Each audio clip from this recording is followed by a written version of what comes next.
Similarly, like the people of Palestine, the people of Jammu and Kashmir too have struggled for a century for their freedom and right to self-determination. Instead of moving towards peace, India has resiled from its commitments to implement the Security Council resolutions on Jammu and Kashmir.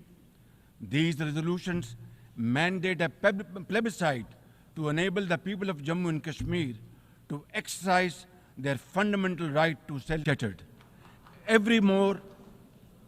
Even more worryingly, it is engaged in massive expansion of its military capabilities, which are essentially deployed against Pakistan.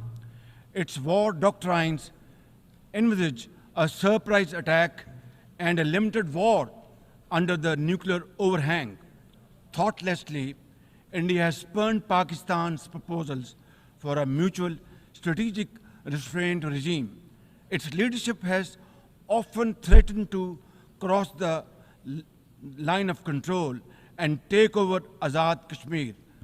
Ladies and gentlemen, Mr. President, let me state in no uncertain terms that Pakistan will respond most decisively to any Indian aggression.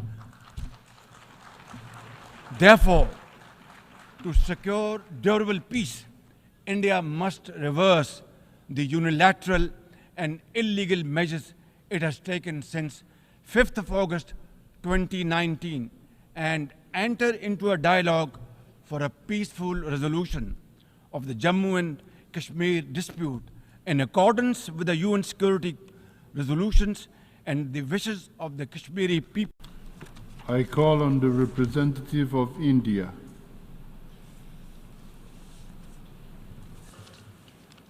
Mr. President, this Assembly regrettably witnessed a travesty this morning. A country run by the military with a global reputation for terrorism, narcotics trade, and transnational crime has had the audacity to attack the world's largest democracy.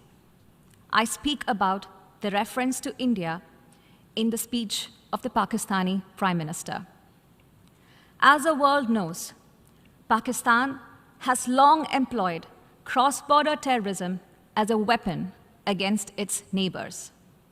It has attacked our parliament, our financial capital Mumbai, marketplaces, and pilgrimage routes.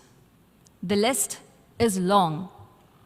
For such a country to speak about violence anywhere is hypocrisy at its worst. It is even more extraordinary for a country with a history of rigged elections to talk about political choices, that too in a democracy. The real truth is that Pakistan covets our territory and in fact has continuously used terrorism to disrupt elections in Jammu and Kashmir, an inalienable and integral part of India. A reference has been made to some proposal of strategic restraint. There can be no compact with terrorism. In fact, Pakistan should realize that cross-border terrorism against India will inevitably invite consequences. It is ridiculous that a nation that committed genocide in 1971 and which persecutes its minorities relentlessly even now dare speak about intolerances and phobias. The world can see for itself what Pakistan really is. Mr. President, we are talking about a nation that for long hosted Osama bin Laden, a country whose fingerprints are on so many terrorist incidents across the world, whose policies attract the dregs of many societies to make it their home. Perhaps it should come as no surprise that its Prime Minister would so speak in this hallowed hall. Yet, we must make clear how unacceptable his words are to all of us. We know that Pakistan will seek to counter the truth with more lies. Repetition will change nothing. Our stand is clear and needs no reiteration. Thank you, Mr. President. I call on the representative of Pakistan.